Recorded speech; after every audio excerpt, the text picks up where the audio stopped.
Hey guys, welcome to the study with Mayank. मैं हूं आपका मयंक और आज ला रहा हूं मैं आपके लिए NCERT ज्योग्राफी क्लास 6 के MCQ। आज इसी क्रम में आपका यहां पर चैप्टर नंबर 1 है। यहां पर हम सौरमंडल में पृथ्वी इससे संबंधित प्रश्नों को देखेंगे। तो चलिए स्टार्ट करते हैं आज का वीडियो। देखते हैं मैं क्या क्या डिस्कस करना है यहाँ पर। देखिए, आज आपका पहला प्रश्न है, निम्नलिखित में से कौन सा एक सही क्रम है? ग्रह, आकाशगंगा, सौरमंडल, ब्रह्मांड। ब्रह्मांड, आकाशगंगा, ग्रह, सौरमंडल।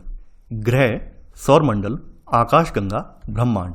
आकाशगंगा, सौरमंडल, ब्रह्मांड, ग्रह। देखिए, थोड़ा सा जान लेते हैं। जो हमारे पृथ्वी और पृथ्वी के अलावा बाद बाकी 7 बचे हुए ग्रह हैं, ये सब मिलकर क्या है, एक सौरमंडल का निर्माण करते हैं। और इनका मुखिया कौन है? सूर्य इनका मुखिया है, यानी सन जो है, सूर्य जो है वो इनका मुखिया है। तो ऐसे करके क्या बन जाता है, ये हमारा बन जाता है सौरमंडल। यानी हमारे जितने भी ग्रह हैं ये सौरमंडल का हिस्सा है और सूर्य इनका मुखिया है। उसी तरह से कई सारे सौरमंडल मिलकर क्या करते हैं, आकाशगंगा का निर्माण करते हैं। लाखों आकाशगंगाएं मिलकर क्या करती हैं, ब्रह्मांड का निर्माण करती हैं। तो यहां पर आपका होगा ग्रह, सौरमंडल, आकाशगंगा और ब्रह्मांड। तो यहां पर आपका ऑप्शन होगा सी वाला, यानी ग्रह, सौरमंडल, आकाशगंगा और ब्रह्मांड। सेकंड प्रश्न है अब आपका, निम्न में से कौन से खगोलीय पिंड हैं? सूर्य, चंद्रमा, पृथ्वी, उल्का पिंड। देखिए, खगोलीय पिंडों में सारे पिंड आ जाते हैं, चाहे वो तारा हो, ग्रह हो, सारे पिंड जो है खगोलीय पिंडों में आ जाते हैं।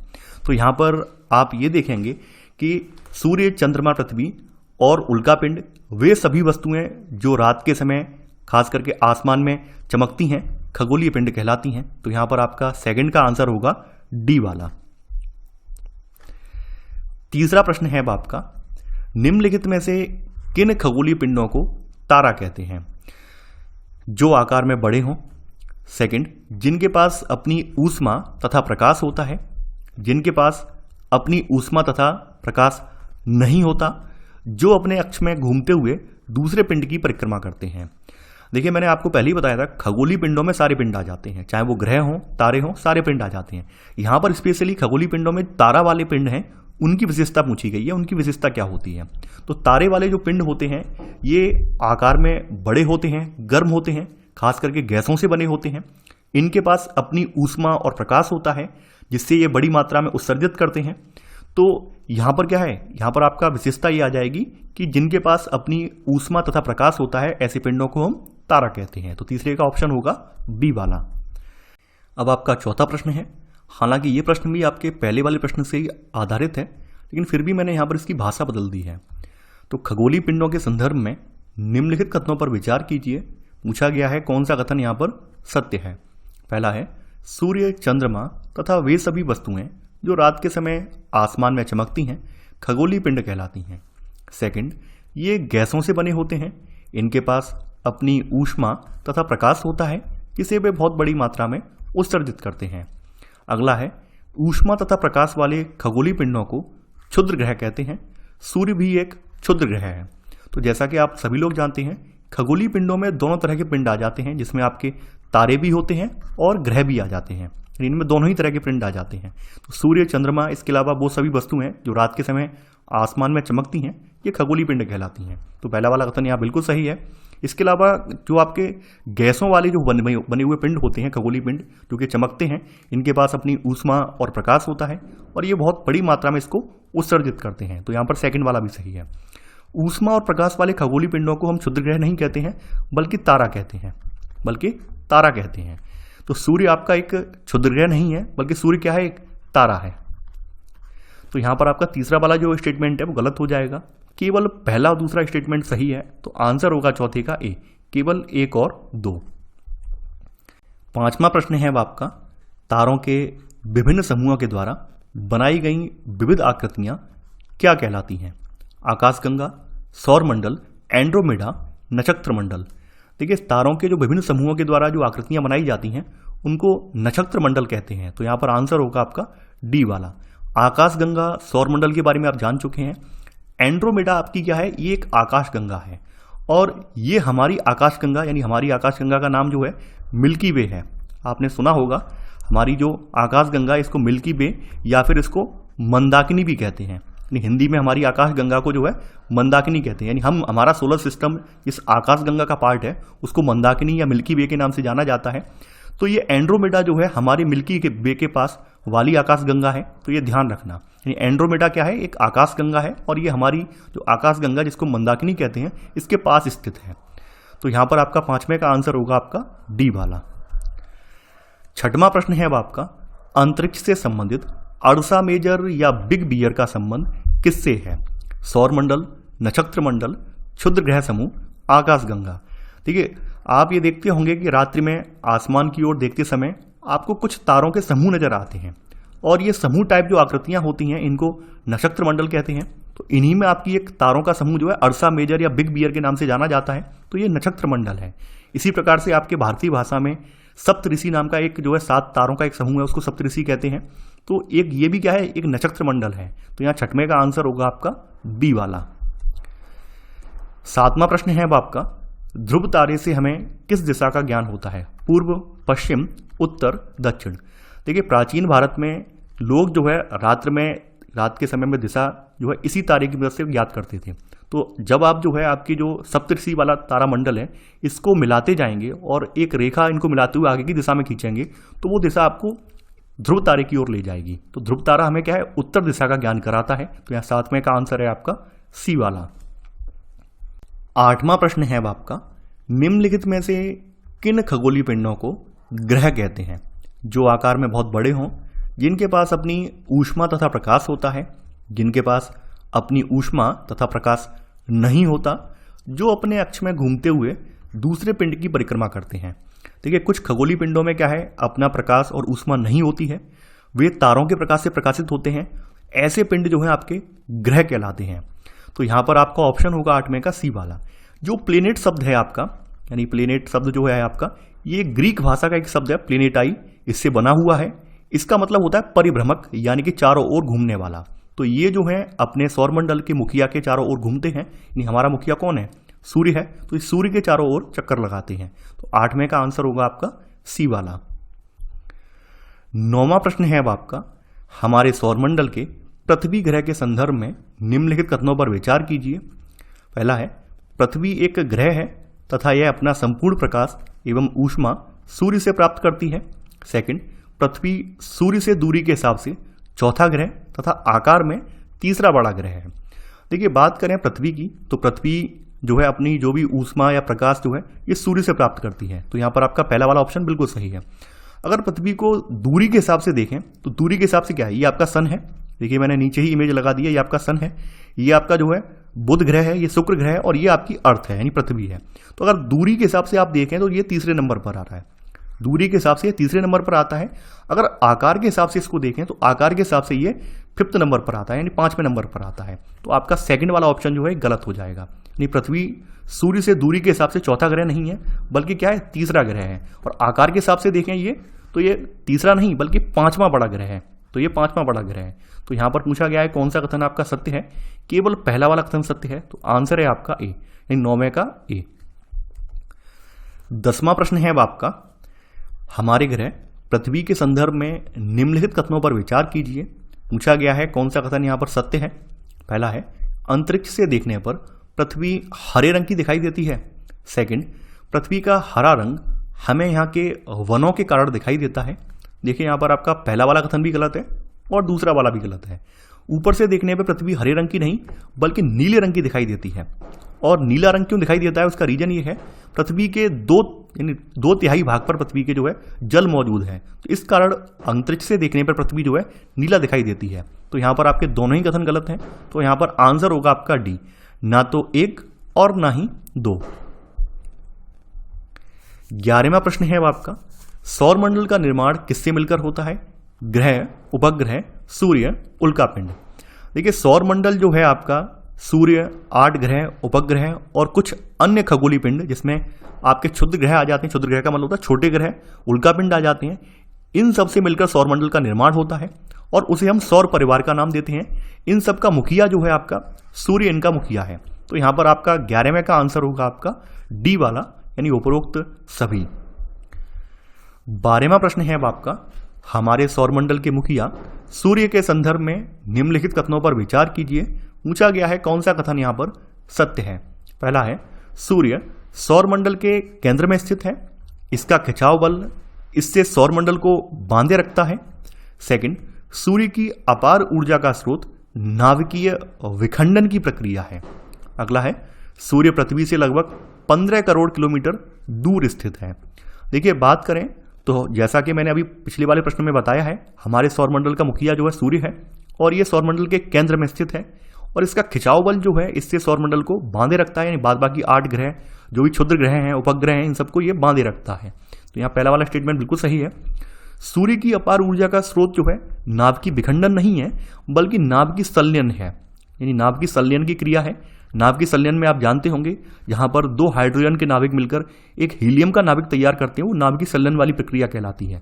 तो सूर्य की जो अपार ऊर्जा का स्रोत है वो नाभ की विखंडन नहीं है, बल्कि नाभ की संलयन की प्रक्रिया है। तो यहाँ पर आपका सेकंड वाला कथन गलत हो जाएगा। सूर्य जो है पृथ्वी से लगभग 15 करोड़ किलोमीटर की दूरी पर स्थित है। तो यहाँ तीसरा वाला स्टेटमेंट बिल्कुल सही है। तो यहाँ पर आपका 12वें का आंसर होगा आपका सी वाला, केवल 1 और 3। 13वां प्रश्न है आपका, पृथ्वी तक पहुंचने के लिए सूर्य का प्रकाश लगभग कितना समय लेता है? 6 मिनट, 8 मिनट, 10 मिनट, 16 मिनट।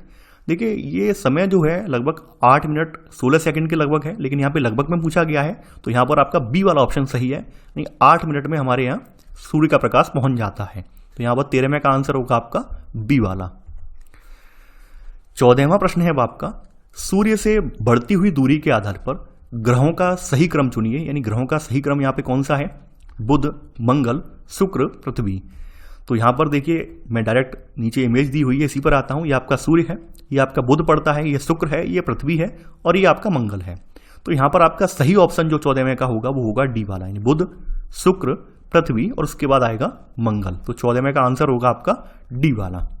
15वां प्रश्न है आपका, नीचे दिए गए ग्रहों में से कौन से आंतरिक ग्रह हैं? बुध, शुक्र, मंगल, बृहस्पति। देखिए, यहां पर आंतरिक ग्रह को जो है पार्थिव ग्रह भी कहते हैं। ध्यान देना, कहीं अगर आप पार्थिव लिखा देखें तो गलत मत कर देना। आंतरिक को जो है, आंतरिक ग्रहों को पार्थिव ग्रह भी बोला जाता है और पार्थिव ग्रहों का निर्माण जो हुआ है वो सूर्य के निकट हुआ है।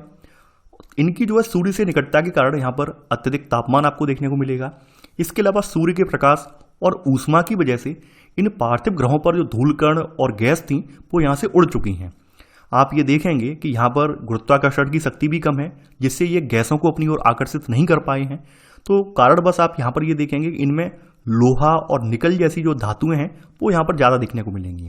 तो पार्थिव ग्रह में आपके बुध आ जाएगा, शुक्र आ जाएगा, मंगल आ जाएगा। इसके अलावा आपकी पृथ्वी भी इसमें शामिल है, जो कि आंतरिक ग्रह या फिर पार्थिव ग्रह इन्हें कहा जाता है। तो यहाँ पर बृहस्पति नहीं है। तो यहाँ पर आपका ऑप्शन होगा आपका बी वाला, 1, 2 और 3, यानी 15वें का आंसर है आपका बी वाला। 16वां प्रश्न है अब आपका, नीचे दिए गए ग्रहों में से कौन से बाह्य ग्रह हैं? बृहस्पति, नेपच्यून यानी वरुण, शनि, यूरेनस यानी अरुण।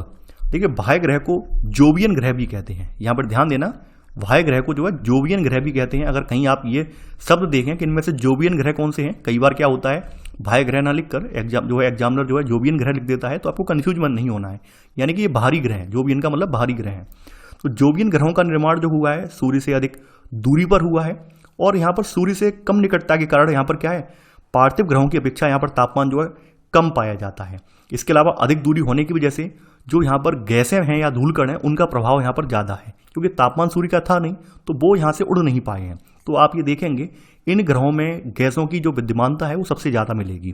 तो आपके चारों ग्रह जो हैं ये जोवियन या फिर बाह्य ग्रह बोले जाते हैं। तो यहाँ पर आपका आंसर होगा आपका 16वें का डी, यानी उपरोक्त सभी।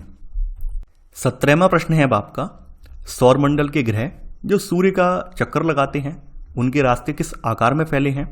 वृत्ताकार, लघु वृत्ताकार, दीर्घ वृत्ताकार या निश्चित नहीं।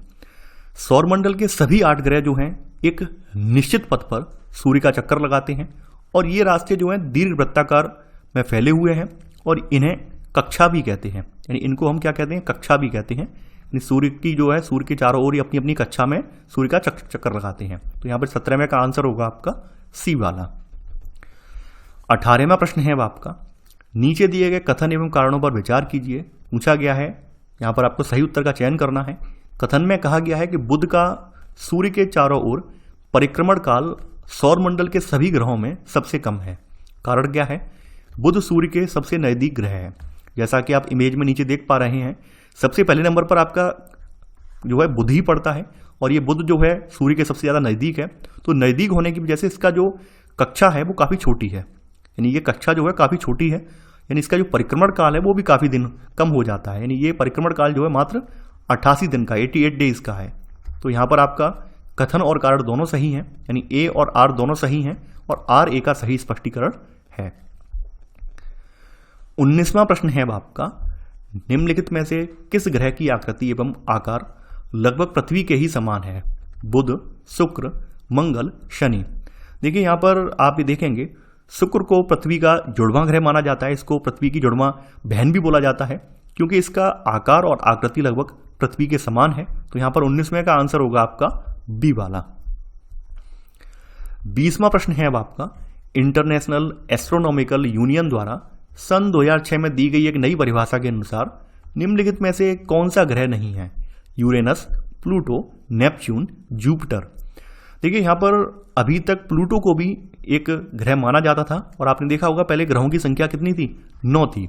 लेकिन सन 2006 में एक बैठक हुई, अंतर्राष्ट्रीय खगोलीय संगठन ने एक बैठक की है और इसमें प्लूटो को जो है ग्रह वाली जो दर्जा है उससे बाहर निकाल दिया और इसको एक बौने ग्रह का दर्जा दिया है, यानी ये बौना ग्रह बोला जाता है, बौने ग्रह का इसको दर्जा मिला है।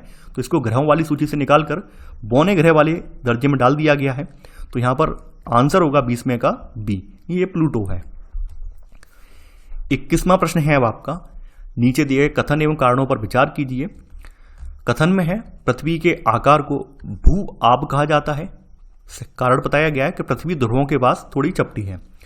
देखिए बात करें पृथ्वी की, तो पृथ्वी इसके आकार को जो है ये पूरी तरह से गेंद की भांति नहीं है, इसलिए इसको क्या कहते हैं? भू आब कहते हैं। भू आब कहने का रीजन ये है कि ये पृथ्वी जो है अपने ध्रुवों पर यानी नॉर्थ पोल और साउथ पोल पर ये चपटी हुई है।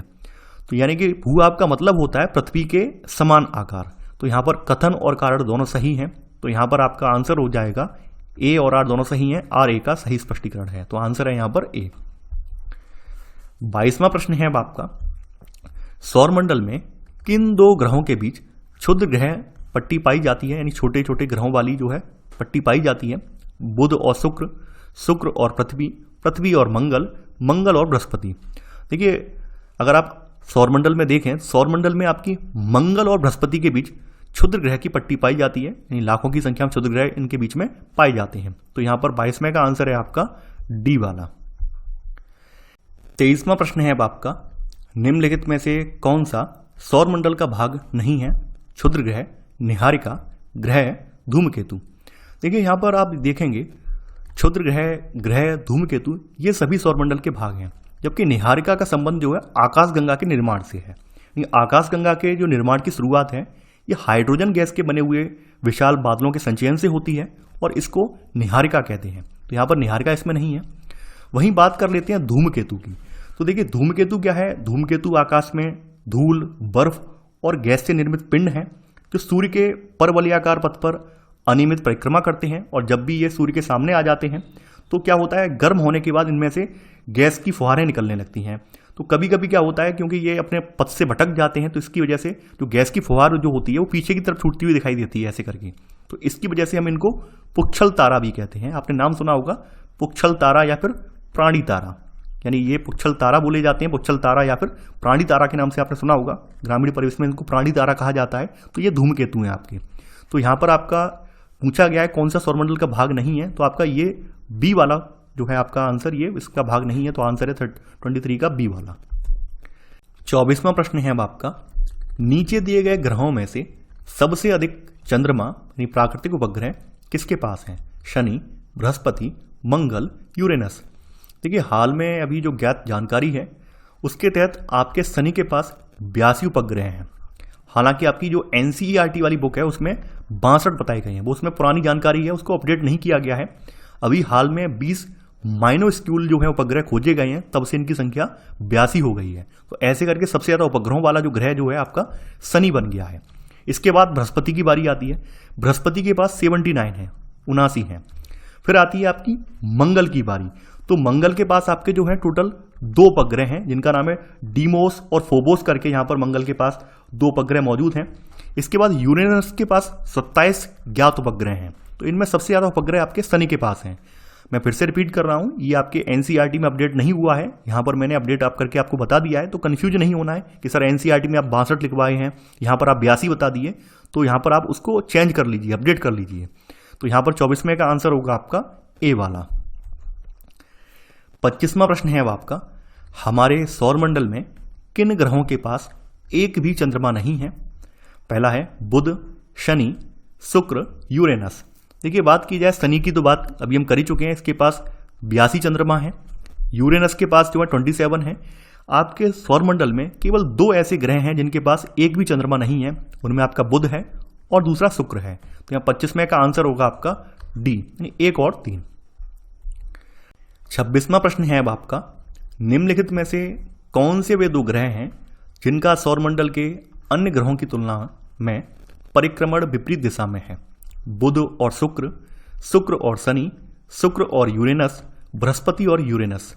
देखिए हमारे सौरमंडल में आपके शुक्र और यूरेनस ऐसे ग्रह हैं जिनका परिक्रमण विपरीत दिशा में है, यानी कि आपके जो बाद बाकी 7 ग्रह हैं इनका परिक्रमण जो है क्लॉकवाइज डायरेक्शन में है। क्लॉकवाइज डायरेक्शन का मतलब आप जानते होंगे, जो घड़ी की सुई है ऐसे स्टार्ट होती है यहाँ से और ऐसे करते हुए इस तरफ जाकर अपना साइकिल पूरा करती है, ठीक है। तो इसे क्लॉकवाइज डायरेक्शन बोलते हैं, यानी कि ये घड़ी की सुई पूर्व से पश्चिम की ओर जा रही है। पूर्व से कहाँ जा रही है? यानी पूर्व से ये इस तरह से पश्चिम की ओर जा रही है।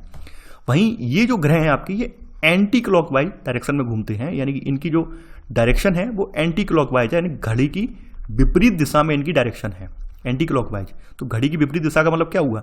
ये इधर से ऐसे करके स्टार्ट करेंगे, ऐसे करते करते करते, और ये इस तरह से इनकी एंटी क्लॉकवाइज बन जाएगी। यानी हम ये कह सकते हैं ये पश्चिम से पूर्व की ओर इनकी डायरेक्शन है, पश्चिम से पूर्व की ओर है।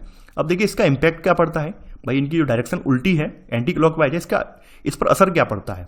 आपने देखा होगा कि हमारे पृथ्वी पर, हमारी जो पृथ्वी है, हमारा सूर्योदय कहाँ पर होता है? हमारा जो सूर्य का उदय है, जिसको हम सूर्योदय कहते हैं, सूर्य का उदय जो है वो पूर्व की दिशा में होता है। यानी सूर्य का उदय हमारे यहाँ कहाँ होता है? पूर्व में होता है। और जो अस्त होता है सूर्यास्त जो होता है आपका, सूर्यास्त जो है ये हमारा कहाँ होता है? ये पश्चिम में होता है। जबकि इसका उल्टा हो जाएगा, यहाँ पर आप देखेंगे इनमें उल्टा हो जाएगा।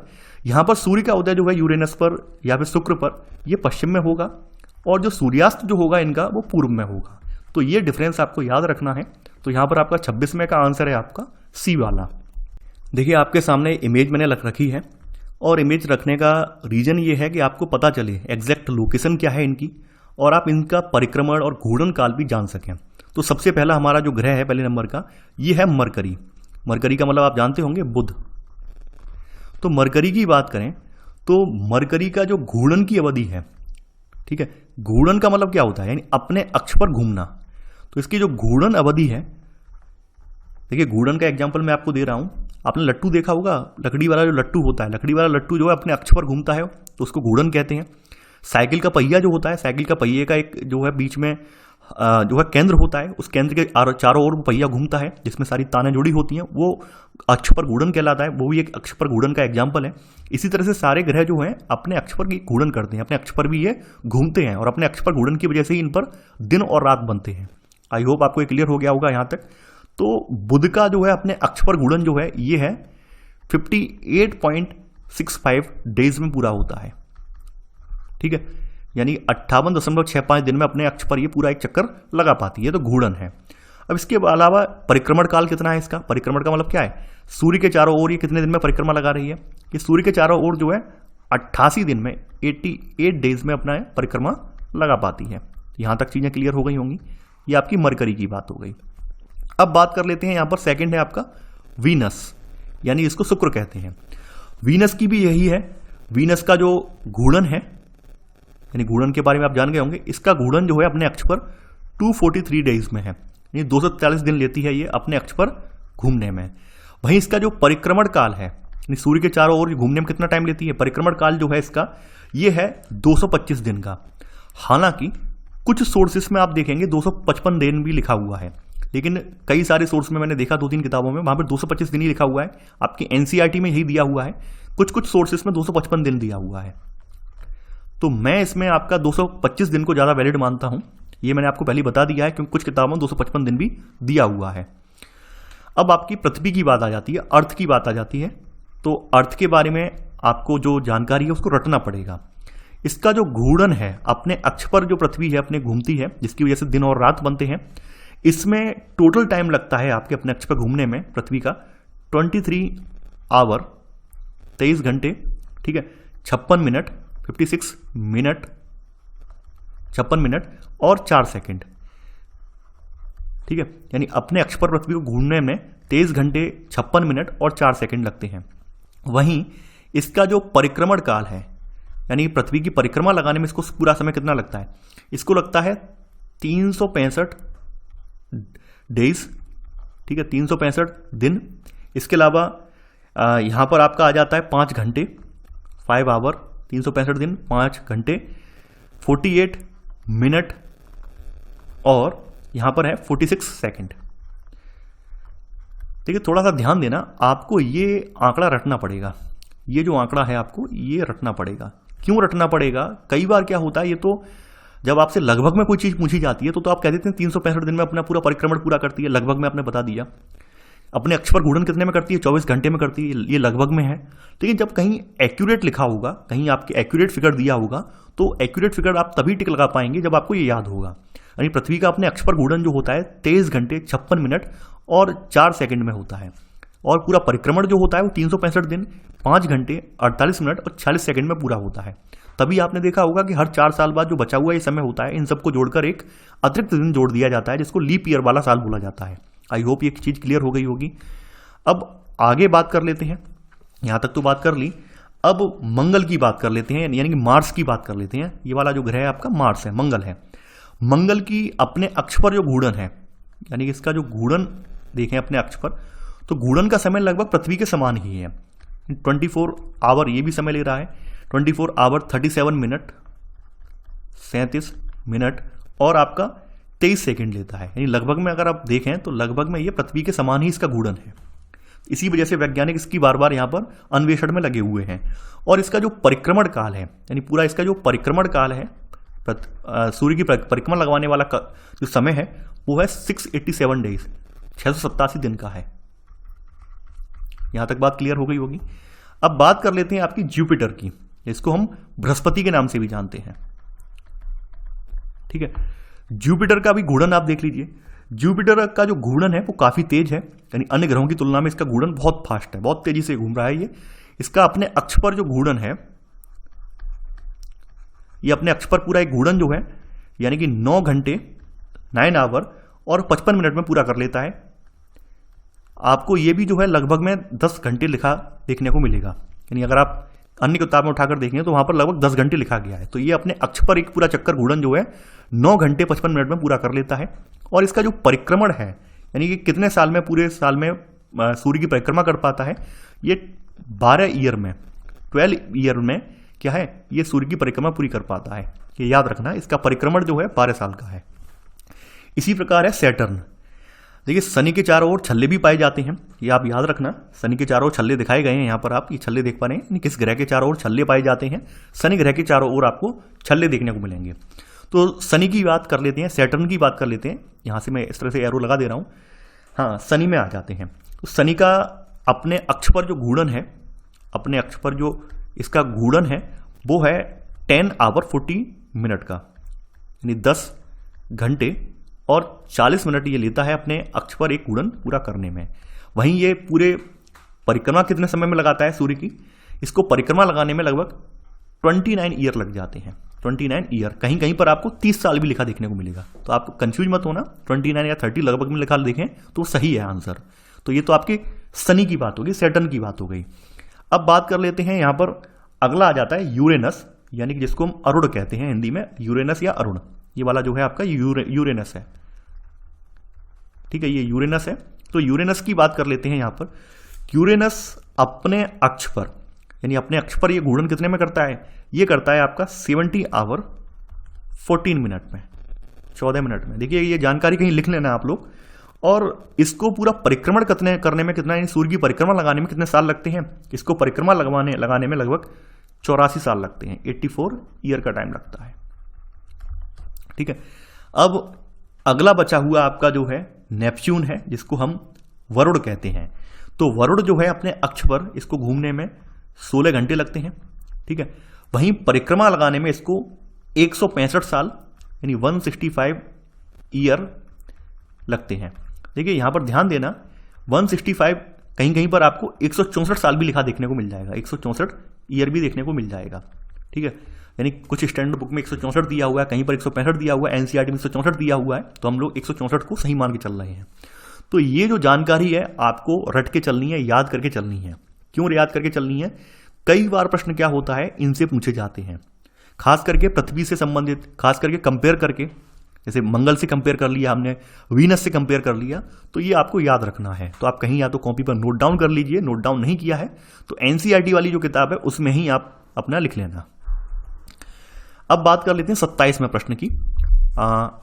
27वां प्रश्न है, हमारे सौरमंडल का सबसे बड़ा एवं सबसे छोटा ग्रह कौन सा है? बृहस्पति एवं यूरेनस, बृहस्पति एवं बुध, शनि एवं मंगल, शुक्र एवं बुध। देखिए हमारे सौरमंडल का जो सबसे बड़ा ग्रह है आपका ये जुपिटर यानी बृहस्पति है, और सबसे छोटा जो ग्रह है वो बुध है। तो यहां पर 27वें का आंसर होगा आपका बी वाला। 28वां प्रश्न है अब आपका, पृथ्वी के सबसे निकटतम ग्रह कौन सा है? बुध, शुक्र, मंगल, चंद्रमा। देखिए पृथ्वी के सबसे निकटतम ग्रह जो है आपका शुक्र है। पृथ्वी से शुक्र की दूरी जो है 41.4 मिलियन किलोमीटर है, ठीक है। वहीं पृथ्वी से अगर मंगल की दूरी देखें तो पृथ्वी से मंगल की दूरी जो है 78.3 मिलियन किलोमीटर है। ध्यान देना कितनी है, 78.3 मिलियन किलोमीटर है। यानी कि अगर ये दूरी के हिसाब से देखें तो पृथ्वी के सबसे निकटतम कौन सा है? शुक्र है। तो यहाँ 28 का आंसर है आपका बी वाला। 29वां प्रश्न है अब आपका, हमारे सौरमंडल में सूर्य से सबसे दूर कौन सा ग्रह अवस्थित है? सूर्यमंडल जो है हमारे सौरमंडल में सबसे ज्यादा दूर जो है सूर्य से कौन सा ग्रह स्थित है? Shani, Brihaspati, Uranus, Neptune. तो देखिए आप ये देख पा रहे हैं, ये आपके ग्रह 8 ग्रह दिए हुए हैं। तो यहाँ सबसे दूर कौन सा है? यहाँ पर सबसे दूर आपका नेपच्यून है यानी वरुण है। तो यहां पर 29 का आंसर होगा आपका डी वाला। 30वां प्रश्न है अब आपका, आकार के आधार पर ग्रहों का सही क्रम चुनिए। देखिए ये मोस्ट इंपॉर्टेंट प्रश्न है, ये क्रम आप कहीं लिख लेना और याद भी कर लेना कि आकार के आधार पर सबसे बड़ा कौन सा है, उससे छोटा कौन सा है, ये आपको याद करके चलना है। तो यहां पर पहले दिया हुआ है सीक्वेंस, बुध, मंगल, पृथ्वी, शुक्र, अरुण, वरुण, बृहस्पति, शनि। देखिए ये जो क्रम दिया हुआ है मैं यहाँ पर इनके ऊपर नंबरिंग अंकित कर दूंगा, जिससे कि आपको याद रहेगा पहले नंबर पर कौन सा है, यानी डिसेंडिंग ऑर्डर में आपको लगा देना है। ये तो असेंडिंग ऑर्डर में लगे हुए हैं, यानी आरोही क्रम में लगे हुए हैं, लेकिन आप अवरोही क्रम में अगर आप लगाएंगे तो आपको पहला नंबर पे कौन सा आता है, सेकंड पर कौन सा आता है, वो आपको पता चल जाएगा। तो ये तो आरोही वाले क्रम में है, मैं अवरोही क्रम में अभी आपको बता दे रहा हूं। तो यहां पर 30वां जो आपका प्रश्न है, यहां पर अगर आप उठाकर देखें तो सबसे बड़ा जो है आपका बृहस्पति है, पहले नंबर पर आपका ये आता है। सेकंड नंबर पर इसके जो बाद जो आता है वो शनि आता है, ठीक है।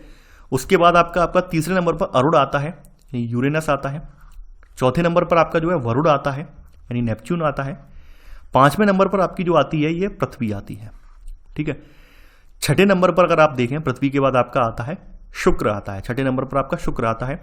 7वें नंबर पर आपका मंगल आता है और 8वें नंबर पर सबसे छोटा ग्रह आपका बुध आता है। तो आपका ये डिसेंडिंग ऑर्डर में क्रम हो गया, यानी आप याद रखेंगे पहले नंबर पर जुपिटर है, सेकंड पर सैटर्न है यानी शनि है, तीसरे पर आपका यूरेनस, चौथे पर नेपच्यून, 5वें पर अर्थ है, 6वें पर वीनस है, 7वें पर मार्स है और 8वें पर मरकरी है। वहीं अगर इसको असेंडिंग ऑर्डर में देखेंगे, आरोही क्रम में देखेंगे तो बुध से बड़ा बुध से बड़ा मंगल से बड़ा शुक्र से बड़ा पृथ्वी से बड़ी वरुण से बड़ा अरुण, उससे बड़ा शनि और उससे बड़ा बृहस्पति। तो यहां पर आपका 30वें का आंसर होगा आपका बी वाला। 31वां प्रश्न है अब आपका, नीचे दिए गए कथन एवं कारणों पर विचार कीजिए। कथन में कहा गया है कि पृथ्वी से हमें चंद्रमा का केवल एक ही भाग दिखाई देता है।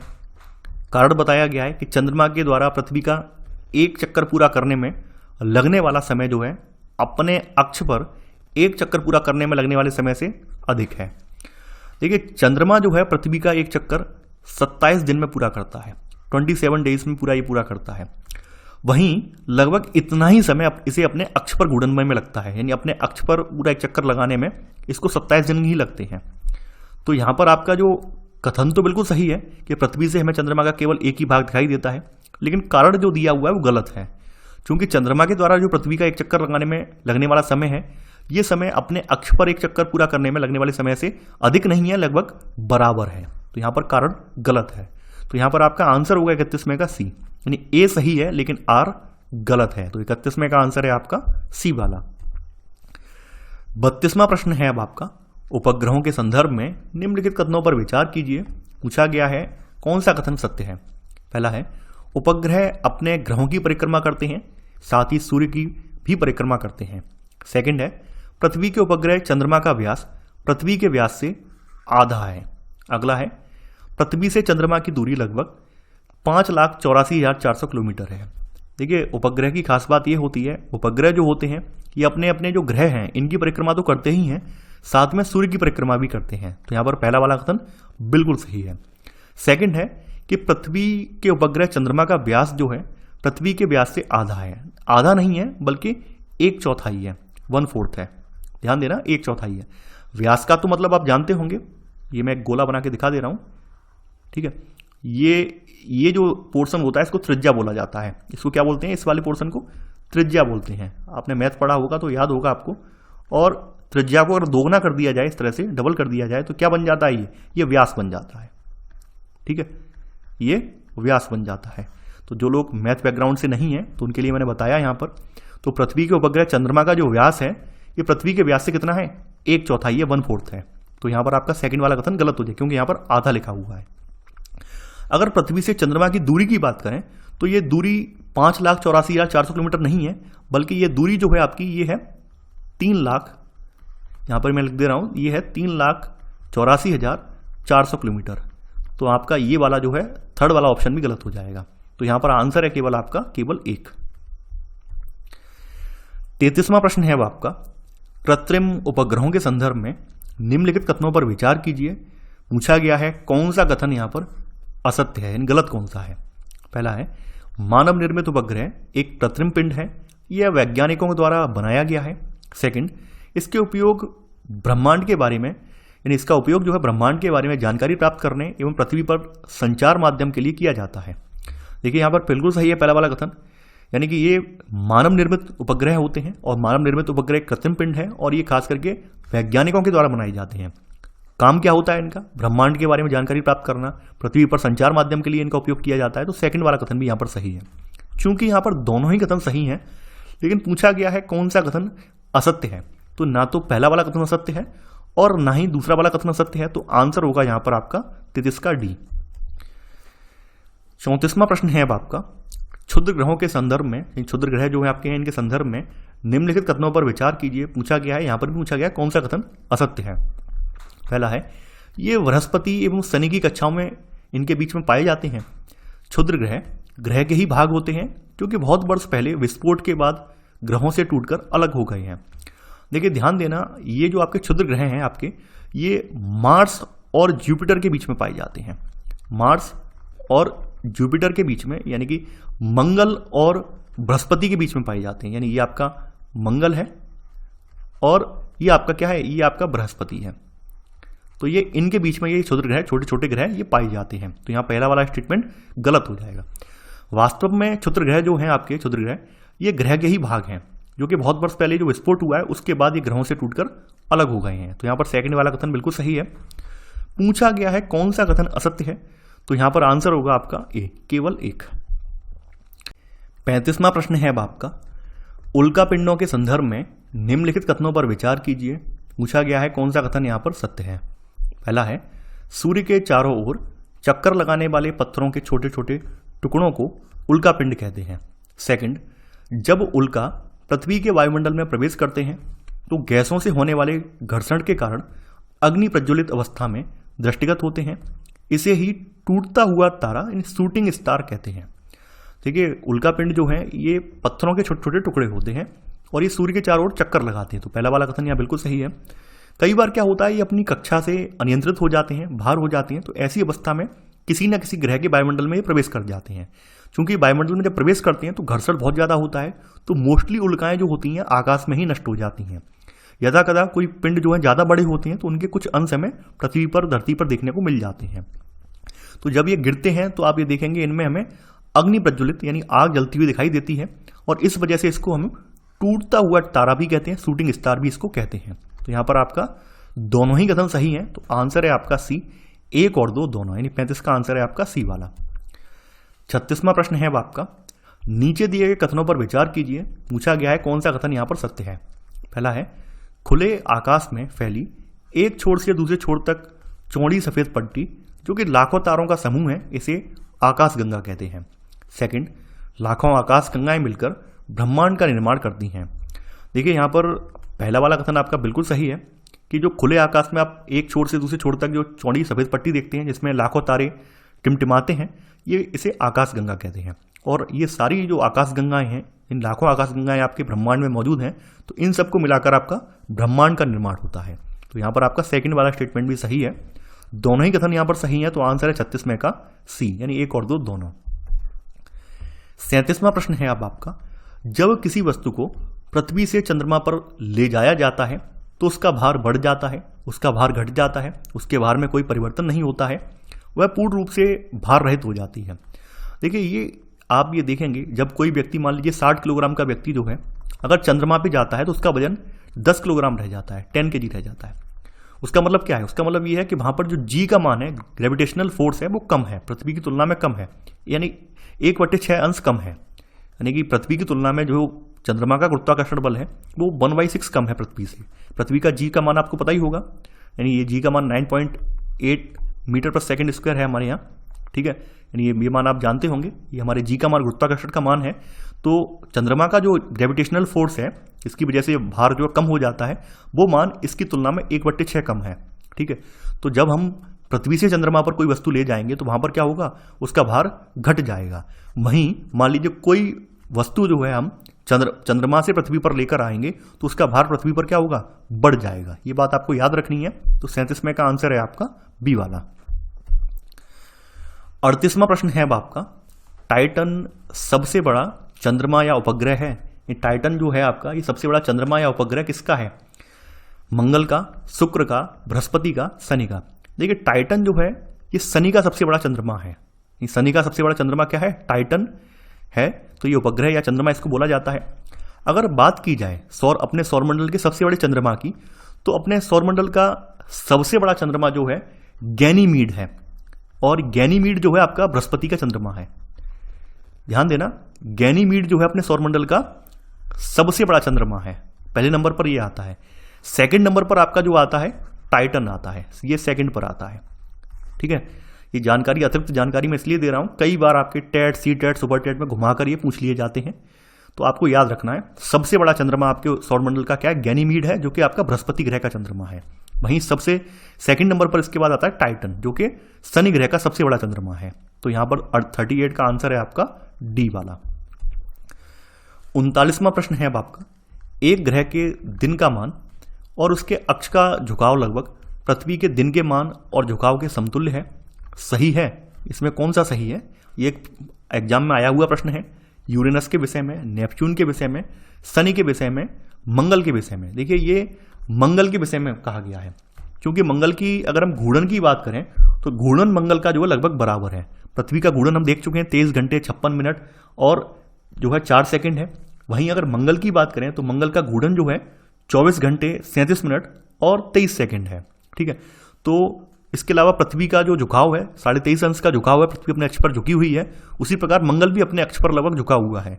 तो यहां पर आप देखेंगे जो मंगल के घूर्णन का अवधि है या फिर इसका झुकाव जो है लगभग पृथ्वी के समान ही है। तो यहां 39वें का आंसर होगा आपका डी वाला, मंगल के विषय में ये बात हो रही है। 40वां प्रश्न है अब आपका, सूर्य के गिर्द एक परिक्रमण के लिए निम्न में से कौन सा ग्रह अधिकतम समय लेता या लेती है? पृथ्वी, बृहस्पति, मंगल, शुक्र। देखिए यहां पर जो 4 ग्रह दिए हुए हैं इनमें सबसे ज्यादा समय किसको लगता है? बृहस्पति को लगता है। बृहस्पति कितने साल लेता है? 12 ईयर लेता है, यानी ये सूर्य की पूरी परिक्रमा करने में लगभग 12 साल लेता है। तो यहां पर आपका 40वें का आंसर होगा आपका बी वाला। 41वां प्रश्न है अब आपका, निम्न में से कौन प्राचीन भारत के प्रसिद्ध खगोल शास्त्री हैं? देखिए यहाँ पर पाणिनि, भास्कराचार्य, आर्यभट्ट, नागार्जुन। बात कर लेते हैं पाणिनि की। तो देखिए पाणिनि ने अष्टाध्यायी लिखी है, यानी एक व्याकरण वेद है। भास्कराचार्य की अगर हम बात करें तो भास्कराचार्य जो है आपके ये प्राचीन भारत के खगोल विधि नहीं है, बल्कि ये 11वीं 12वीं सदी में हुए हैं। आर्यभट्ट आपके जो बोले जाते हैं ये प्राचीन भारत के बोले जाते हैं। नागार्जुन क्या है, एक फिलोसफर है, दार्शनिक है। तो यहाँ पर आपका सही ऑप्शन जो है आपका आर्यभट्ट है, यानी आर्यभट्ट आपके प्राचीन भारत के प्रसिद्ध खगोल शास्त्री थे, जबकि भास्कराचार्य जो है गणितज्ञ हैं और ये इनके काफी बाद हुए हैं। ठीक है, तो इस वजह से यहाँ पे चूंकि यहाँ पे प्राचीन शब्द लगा हुआ है तो प्राचीन की वजह से यहाँ पर ऑप्शन होगा आपका 41वें का सी वाला, यानी आर्यभट्ट। 42वां प्रश्न है अब आपका। ये प्रश्न भी मैंने स्टैंडर्ड बुक से यहाँ पे रखा है। हमारी आकाशगंगा के केंद्र की परिक्रमा करने में सूर्य को समय लगता है। चूंकि हम पहले ही पढ़ चुके हैं कि हर सौरमंडल में एक सूर्य होता है और कई सारे सौरमंडल मिलकर आकाशगंगा का निर्माण करते हैं, तो जो हमारा सूर्य है ये भी अपनी आकाशगंगा की परिक्रमा कर रहा है। इसको कितना समय लगता है? 2.5 करोड़ वर्ष, 10 करोड़ वर्ष, 25 करोड़ वर्ष, 50 करोड़ वर्ष। देखिए इसको 25 करोड़ वर्ष का समय लगता है अपनी आकाशगंगा की परिक्रमा करने में। तो यहां पर 42वें का आंसर होगा आपका सी वाला। देखिए ये इमेज है, ये इमेज मैंने आपकी जो एनसीईआरटी वाली बुक है उससे रखी है, आप देख सकते हैं। ये क्षुद्र ग्रह पट्टी आप देख पा रहे हैं, यहाँ पर दिखाई गई है, मंगल और जुपिटर के बीच में है। तो वैसे तो लोकेशन हम पहले ही देख चुके हैं सबकी, और जो शनि ग्रह के चारों ओर छल्ले पाए जाते हैं ये भी आप देख लीजिए, सन की जो रिंग्स हैं, ठीक है, ये शनि ग्रह के चारों ओर पाई जाती हैं, ये भी ध्यान रखना है आपको। तो ये था हमारा आज का वीडियो। आई होप आपको ये वीडियो पसंद आया होगा। आप लोग ये वीडियोस लाइक और शेयर करना बिल्कुल ना भूलें। देखिए इस बार हम क्या कर रहे हैं, पहले तो आपकी ये वीडियो पहले भी आ चुकी है, ऐसा नहीं है पहली वीडियो नहीं आई है। ये वीडियो मैंने जब चैनल स्टार्ट किया था, चैनल बनाया था, उसी के स्टार्टिंग में मैंने ज्योग्राफी की वीडियो डाली थी। क्योंकि उस समय इतना अनुभव नहीं था, उस समय इतने ज़्यादा साधन नहीं थे मेरे पास, और इतना ज़्यादा कंटेंट पर मैंने रिसर्च भी नहीं की थी। तो उस समय क्या था, जल्दी जल्दी में वीडियो डाले गए थे, कुछ कंटेंट छूट भी गया था, तब से लेकर कुछ तथ्य जो है अपडेट भी हो गए हैं। इसको ध्यान में रखते हुए मैं ये दोबारा वीडियो ला रहा हूँ। यहाँ पर मेरा पूरा प्रयास ये है कि केवल आपकी किताब को ही कंप्लीट नहीं करवाया जाए, किताब के अलावा जो भी स्टैंडर्ड बुक है और उस स्टैंडर्ड बुक में जो भी आपका टॉपिक उससे रिलेटेड है, उससे संबंधित प्रश्नों को भी यहाँ पे रखा जाए, ऐसे प्रश्नों को भी यहाँ पे रखा जाए जो कि एग्जाम में पूछे गए हैं। तो आई होप आपको आज का वीडियो पसंद आया होगा। आप लोग वीडियो को लाइक और शेयर करना बिल्कुल ना भूलें, और चैनल को सब्सक्राइब करना बिल्कुल भी ना भूलें। इसके अलावा आप लोग धैर्य रखें, साथ में ही आपको बहुत जल्द नया कंटेंट भी अब देखने को मिलेगा 1 या 2 वीक के अंदर में। तो आई होप बनी रही है हमारे साथ। तो चलिए आज के लिए बस इतना ही। Thanks for watching. जय हिंद।